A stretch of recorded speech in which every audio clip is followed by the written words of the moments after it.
অনেকে মনে করে কি যে এই সাধুর থেকে দীক্ষা নিলে পরে আমি ভগবান পাবো তো,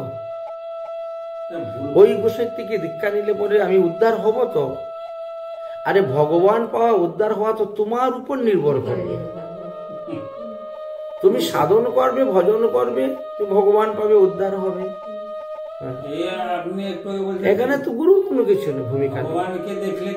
গুরু তো আপনাকে শুধু একটা বীজ দিবে। ভ্রমিতে ভ্রমিতে কোন ভাগ্যবান জীব গুরু কৃষ্ণ প্রসাদে পায় ভক্তিলতার বীজ। মালি হইয়া সেই বীজ করহ রোপণ, শ্রবণ কীর্তন রূপী জল তাতে করহ সেচন। বলেই দিয়েছে আমি তোমাকে দীক্ষা দিয়ে গেলাম, এবার তুমি সাধু সঙ্গ করো, সৎসঙ্গ করো, গীতা ভাগবত পাঠ শ্রবণ করো, কীর্তন করো। সাধু সঙ্গের দ্বারাই তুমি সব জানতে পারবে, ভজন অগ্রসর হয়ে দ্বিতীয়ত কথা হলো তুমি ভগবান পাও আর না পাও, ভজনটা করে যাও। এই জিনিসটাই মানুষ বুঝতে চায় না, বুঝতে পারে। একবার কি হয়েছিল জানেন? দেবর্ষি নারদ তীর্থ ভ্রমণ করতে বেরিয়েছেন। তো তীর্থ ভ্রমণ করতে করতে করতে করতে একবার সমুদ্রের ধার দিয়ে তিনি হেঁটে যাচ্ছেন। সমুদ্রের ধার দিয়ে হেঁটে যাচ্ছেন, কিছু দূর যাওয়ার পরে দেখেন একটা টিটোরীয় পক্ষী, মানে চড়ুই পাখির থেকেও ছোট পাখি, নাম টিটোরীয় পক্ষী। ওই পক্ষীটা উড়ে গিয়ে সমুদ্র থেকে 1 ফোঁটা জল তুলে, ছোট পাখি তো, তার ঠুটটার কত বড়, জিহ্বাটা কত, 1 ফোঁটার উপরে জল তার ঠুটে ধরেও না। ওই 1 ফোঁটা জল তুললো, চুপ করে মারলো, জলটা উঠলো, যতটুকু উঠলো, এনে কি করে আবার ওই সমুদ্রে তিনি ফেলে দেয়। কারণ সমুদ্রের জল তো নুনতা, লবণাক্ত জল, খাওয়ার উপযুক্ত নয়, পাখিরাও পর্যন্ত খায় না, লবণাক্ত জল তো। একবার নয়, 2 বার নয়, 3 বার নয়, 4 বার নয়, বারবার করতেছে। তো নারদ মুনি বলছেন, হে টিটোরীয় পক্ষী, তুমি একবার যখন সমুদ্রের জলে চঞ্চু মেরেছ, তখনই দেখছো সমুদ্রের জল নুনতা, খাওয়ার মতন কোনো উপযোগী নাই, তাই ফেলে দিয়েছ। তো তারপরেও তুমি বারবার কেন যাচ্ছ সমুদ্রে, আবার জল আনছো, আবার ফেলছো, খাচ্ছ না, ফেলছো? এত তোমার পরিশ্রম বেশি হচ্ছে, কষ্ট বেশি হবে, পিপাসা আরো বাড়বে। তার থেকে বরং যেখানে মিষ্টি জল আছে সেখানে যাও, গিয়ে সেবা করো, গ্রহণ করো। তখন টিটোরীয় পক্ষী কি বলল? বলছে, হে নারদ মুনি, আমি জল পান করার জন্য বারবার সমুদ্রে যাই না, জল নিয়ে আসি না। বলে, তাহলে কিসের জন্য? বলে, দেখো এই সমুদ্রের তীরে না আমি একটা গর্ত করেছিলাম বালুর মধ্যে, আর সেই গর্তের মধ্যে আমি 2টা ডিম দিয়েছি, ডিম পেরেছিলাম। ডিম, তো ডিম থেকে বাচ্চা এখনো হয় না, মানে হবে, কয়েকদিন বাকি আছে। এমন করে হঠাৎ কি হচ্ছে, সমুদ্রের এমন একটা ঢেউ আসলো, ওই ঢেউ এসে একেবারে আমার ডিম 2টা নিয়ে চলে গেছে সমুদ্রে। এখন দেখো, এই ডিম 2টার মধ্যে আমার সন্তান আছে। কে কার সন্তানকে ভালোবাসে না বলো? মানুষ বলেন, পশু বলেন, পাখি বলেন, সবাই সবার সন্তানকে ভালোবাসে। তো আমার ভালোবাসার বস্তু সমুদ্রদেব নিয়ে চলে গেছে। যত কষ্ট হোক, আমি তো আমার ভালোবাসার বস্তু ফিরিয়ে আনবো। এই জন্য আমি যাচ্ছি, আর সমুদ্র থেকে জল আনতেছি, বাইরে ফেলতেছি। যতক্ষণ আমার দেহে প্রাণ আছে আমি চেষ্টা করে যাব, সমুদ্র শুকিয়ে জল আমার ডিম 2টা নিয়ে চলে আসবো, আমার ডিম 2টা নিয়ে চলে আসবো। ভালোবাসার বস্তু তো। নারদ মুনি হাসছেন, নারদ মুনি হাসছেন, হ্যাঁ হাসছেন নারদ মুনি। তো টিটোরীয় পাখি বলছে, আপনি হাসছেন কেন? বলে, হাসবো না, তোমার যে শরীর আর তোমার যে চঞ্চু 1 ফুটার উপরে জল ধরে না, আর তুমি সমুদ্র শুকিয়ে জল তোমার ডিম 2টা নিয়ে চলে আসবে, এটা সম্ভব? বলেন তো। আরে তুমি যদি ব্রহ্মার পরমায়ু কাল পর্যন্ত আয়ু হয়,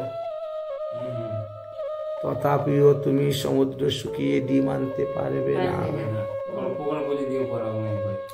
আর তোমার যদি 1 কোটি বার পক্ষী জন্মিতে জন্ম হয়, 1 কোটি বার পক্ষী জনিতে জন্ম হয়, তথাপিও সমুদ্র শুকিয়ে ডিম আনতে পারবে না। সুতরাং এই আশা ছেড়ে দাও, এটা নিষ্ফল আশা, ও আশা করার দরকার নেই। টিটিরিয়া পাখি কি বললো জানেন? আরে পারি আর না পারি, চেষ্টা তো করলাম। নারদ মুনি মাথায় হাত দিয়ে বসে গেছেন, সর্বনাশ, এইটুক একটা পাখি কি বড় কথাটা বললো, পারি আর না পারি চেষ্টা করলো। অথচ ব্রহ্মার সৃষ্টি সমস্ত জীবের মধ্যে মানুষ শ্রেষ্ঠ। মানুষ একবার চিন্তা করলো না যে পাই বা না পাই ভগবানের ভজন তো করে যায়, এই কথাটা একবার মানুষের মাথার মধ্যে ঢুকলো না। মানুষ সাধন করে না, ভজন করে না, কিছুই করে না, ভগবান পাবো কি? এইবারই নিয়ম সেবাতে এরকম হয়েছে, এক মহিলাকে বলছেন, চলো আজকে গিরিরাজ পরিক্রমা করতে যাব পায়ে হেঁটে। পায়ে হেঁটে মহিলা বলছে, গিরিরাজ পরিক্রমা করলে কি ভগবান পাওয়া যাবে? যদি আপনি লিখে দেন আমাকে কাগজে, তাহলে আমি গিরিরাজ পরিক্রমা করতে যাব পায়ে হেঁটে। চিন্তা করেন তো কি ধরনের বুদ্ধিটা তার মাথায়।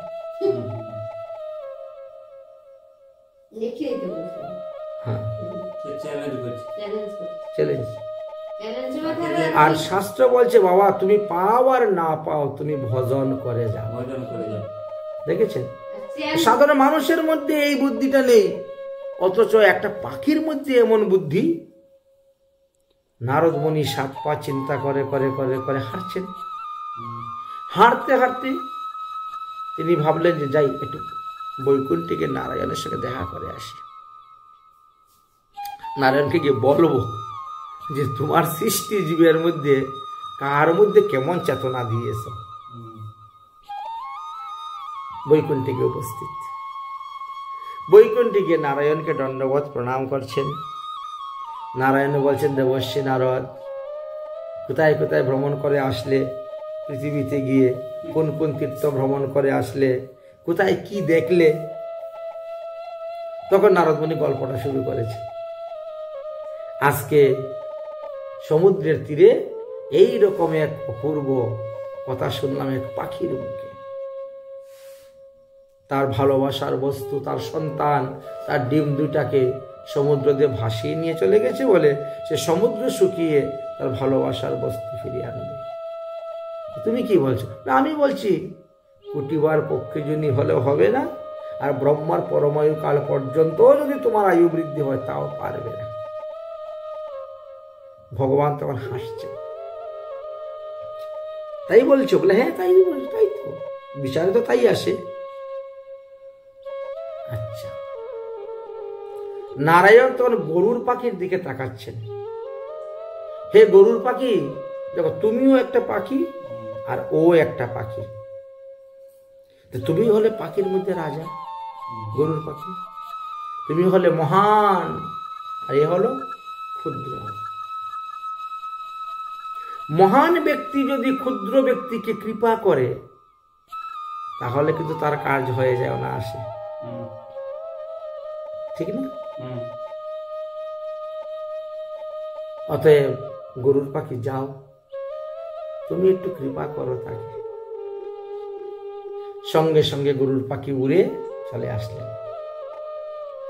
এসে দেখে কই জল নিচ্ছে আর ফেলছে, জল নিচ্ছে আর ফেলছে, ওর কাজ চুপচাপ চালিয়ে যাচ্ছে। গরুর পাখি বলছেন, হে টিটেরীয় পক্ষী, দাঁড়াও। গরুর পাখি এসেছে, প্রণাম করলো। হ্যাঁ মহারাজ বলুন। আমি শুনেছি নারদের মুখে তোমার দুঃখের কথা, তোমার ডিম দুইটা নাকি সমুদ্রদেব নিয়ে চলে গেছে। বলে হ্যাঁ মহারাজ। ঠিক আছে তুমি বসো, আমি দেখছি। গরুর পাখি এখন সমুদ্রের জলে নামছে, নামে বিরাট ডানা পাখা দুইটাকে বের করে ঢেউ মারতে শুরু করেছে উল্টা। এমন জুড়ে জুড়ে ঢেউ দিতে শুরু করেছেন, সমুদ্র 10 হাত পিছে চলে গেছে। মানে 10 হাত জায়গায় শুকিয়ে গেছে ঢেউয়ের ঠেলায়, ঢেউয়ের ঠেলায় 10 হাত পিছিয়ে গেছে। ডিম দুইটা বেরিয়ে গেছে। গরুর পাখি 2 পায়ের পাঞ্জা দিয়ে 2টা ডিম ধরে ফেলছেন, ধরে চলে এসেছে। সমুদ্র শুকাবার প্রয়োজন হলো না। বাস, এই 2টা ডিম তো তোমার। আজকে হ্যাঁ হ্যাঁ হ্যাঁ এই 2টা ডিমই আমার। ঠিক আছে নেওয়া।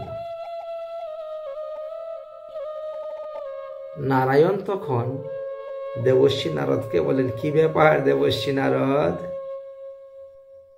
তুমি যে সিদ্ধান্ত করলে, করে যে বললে যে ব্রহ্মার পরমায়ুকাল পর্যন্ত যদি সে আয়ু পায় তথাপিও তার ডিম 2টাকে সে আনতে পারবে না।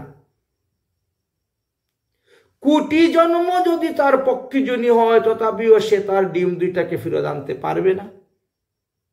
একদিনের মধ্যে হয়ে গেল কেমন করে? একদিনের মধ্যে হয়ে গেল কেমন করে? মহতের কৃপা, তাই না? মহতের কৃপা। এই জন্যই তো শাস্ত্রে আমাদেরকে বলছেন, মহতের কৃপা ছাড়া কোনো কার্য সিদ্ধ নয়। কৃষ্ণ ভক্তি দূরের কথা, সংসার বন্ধন না হইবে ক্ষয়। যুক্তিগুলা দেখেছেন? তো সাধন ভজন আপনি যদি করেন, মহতের অনুগত হয়ে আপনার লাভ হইবে। বলেছেন, মহতের কৃপা যখন আপনার উপরে পড়বে তখনই আপনার কার্যসিদ্ধি হয়ে যাবে। ভগবানকে যেখানে পাবো সেটা তো কার্যসিদ্ধি হয়ে যাবে, এটা কিছু ভাবার দরকার নেই না। ভুল কথা। এই জন্য তো মহতের সেবা করো, মহতের কৃপা করো, মহতের সঙ্গ করো। বলেছেন, তার মনের সঙ্গে তোমার মনকে মিলাও,